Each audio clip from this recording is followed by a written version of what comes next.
देवेंद्र कोटे जे आंदोलन केले त्यामध्ये भारतीय जनता पार्टीचे कोटे अध्यक्ष दिसत नाहीत, भारतीय जनता पार्टीचे नगरसेवक दिसत नाहीत, भारतीय जनता पार्टीचे दुसरे कोणी आमदार दिसत नाहीत। मला वाटलं ते सुधारले असतील, आमदार झाले असतील, पण आणखी ते बालिश आहे मला वाटतंय। तुम्हाला जर ताई बोललं कळालं नसेल तर इकडे या, आम्ही तुम्हाला सांगतो ताई काय बोललेले आहेत। अख्ख्या देशामध्ये ताईंचं काल भाषण गाजलं, देशामध्ये तरी वाहवा झाली, हे बहुतेक यांना पचलं नाही वाटतं कोटे परिवाराला। त्यामुळे वेगळं आंदोलन काहीतरी मी शहरामध्ये करतो असं दाखवण्याचं, बालिशपणाचं ह्या ठिकाणी कारनामा करण्याचा देवेंद्र कोटे आणि त्यांच्या सासूने ह्या ठिकाणी प्रयत्न केलाय। त्यांच्या मध्ये शिंदे साहेब असतील, ताई असतील, किती विष आहे ते विष वाकण्याचं काम देवेंद्र आणि त्यांच्या परिवाराने सासूने या ठिकाणी केल्यासारखं दिसतंय।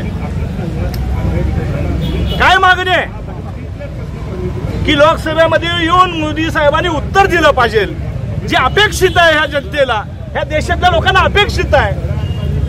इकडं संसद भवन चालू आहे, तुम्ही बाहेर देशामध्ये फिरता, अहो तुम्ही देश वाऱ्यावर सोडता आणि परदेशी दौरे करता, ह्या देशामध्ये काय हाल लोकांचं चालू आहे हे बघा म्हणून हे खऱ्या अर्थानं त्या ठिकाणी भाषण चालू आहेत। ऑपरेशन सिंदूरमध्ये अद्याप ताईने जे सैनिक आहेत त्यांचा सन्मान, त्यांचा उंची वाढवण्याचं त्यांनी भाषण केलेलं आहे आणि देशातल्या लोकांना, नागरिकांना कळावं, मोदींनी उत्तर द्यावं ह्याकरता अनेक खासदारांनी त्या ठिकाणी मागणी केलेली आहे। भाऊ, आज भाजपचं आंदोलन झालं, एकंदरीत भाजपचं आंदोलन नाही, भाजपचं आंदोलन झालं, गाढवाच्या समोर प्रणिती शिंदेचा फोटो लावला, त्यांचं जे काम आहे ते गाढवासारखं आहे असं एकंदरीत संबोधन केलं गेलं। ते स्वतः गाढव आहेत, त्यांना आता इथे चपलीने तोंडावर चपऱ्यात बसलेले आहे, आमच्या महिलांनी त्यांना चपलीने तोंडावर हाणलेलं आहे।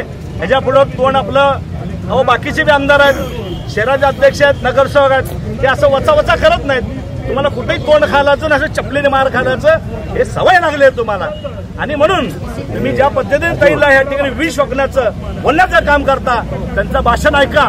कुठेही सैनिकाला त्यांनी अपमानपद बोलले नाही। त्यांची मागणी आहे की मुख्य पंतप्रधानांची तोंड लपून फिरतात, त्यांनी सभागृहामध्ये येऊन उत्तर द्यावं अशी ताईची आणि संपूर्ण देशातल्या खासदारची मागणी आहे। तमाशा त्यांनीच करतायत, गेले वर्षभर झालं कुठलंही कार्य हँग करायचं। जे जुने आमदार आहेत त्या आमदाराला, जे मी किती खरा आमदार आहे, तुम्ही तर आजपर्यंत काँग्रेसचे पाणी भरलात, शिंदे साहेब वगळता जर कोटे परिवार काढलं तर ते काय करले असते सगळ्या सोलापूर शहराला माहित आहे। त्यामुळे आपलं तोंड सांभाळून देवेंद्र कोटेंनी बोलावं।